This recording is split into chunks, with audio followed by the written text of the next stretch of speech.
கிழக்கு மாகாண கடற்றொழில் சங்கத்தின் பொருளாளர் அலியார் மாஹிர்.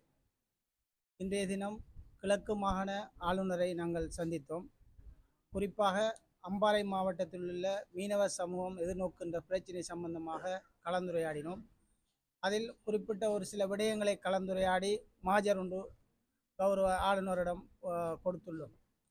அந்த மாஜரில் உள்ளடக்கப்பட்ட விஷயம், குறிப்பாக அம்பாறை மாவட்டத்தில் தடை செய்யப்பட்ட உபகரணங்களை பயன்படுத்தி கடற்றொழில் செய்து வருகின்ற மீனவர்களை உடனடியாக அயலை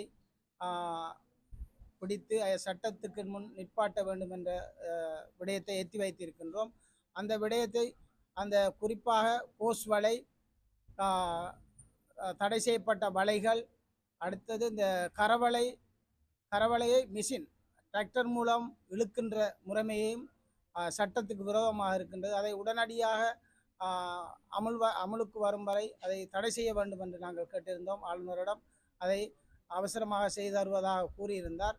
அடுத்த விடயம், குறிப்பாக அம்பாறை மாவட்டம் பொத்துவில் பிரதேசத்தில் அருகம்பை பிரதேசம் எனும் பிரதேசத்தில் படகு மீனவ உரிமையாளர்களும் டூரிசம் வெளிநாட்டவர்களின் விடுதி சம்பந்தம் எங்கள் இரு அணிகளுக்கும் தொழில் செய்யும் காலங்களில் ஒரு சில பிரச்சனைகள் ஏற்படுகின்றது. என்ன பிரச்சனை என்று சொன்னால், படகுகளை எங்களுக்கு இழுத்து வைக்க முடியாது. ஹோட்டல் உரிமையாளர்கள் ஹோட்டலுக்கு முன்னால் கையிலுடைய சன்பெட் தற்காலிக குடிசைகளை அமைத்து போக்குவரத்துக்கு இடைஞ்சலாக இருக்கின்றது. படகு இழுக்க இயலாது. அதனால் பாரிய இன்னல்களுக்கு ஏற்படுத்தப்பட்டிருக்கின்றோம்.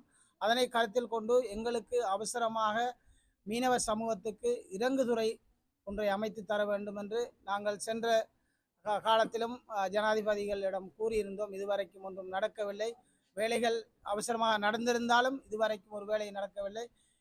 இந்த ஆண்டில் வந்திருக்கின்ற கிளீன் ஸ்ரீலங்கா என்ற துணைப்பொருளின் கீழாவது கௌரவ ஜனாதிபதி அவர்கள் இந்த வேலை திட்டத்தை எங்களுக்கு கட்டாயம் செய்து தர வேண்டும் என்று கேட்டு உங்களிடம் வந்து விடைபெறுகின்றேன். இந்த சிறிய போட்டுகளை வச்சிருக்கிறவங்க சரியாக கஷ்டப்படுறாங்க. அதுலேயும் சிறிய போட்டுகள் இருக்கிற படகு இருக்கிறார்கள், டிங்கி போட்டு இருக்கிறார்கள், அந்த சிறு குள்ளா வச்சு தொழில் செய்கிறார்கள். அவங்கள அதாவது இப்போ இந்த காலத்தை எடுத்துக்கொண்டா இது மார்கழி மாதம், அந்த இயற்கை அனர்த்தங்கள் கூடுதலான டைம். அந்த டைமில் அரசாங்கம் எந்த உதவியும் செய்ய போகிறதில்லை. அந்த சீசனுக்கு செய்கிற தொழிலையும் அதை செய்ய விடுறது கிடையாது.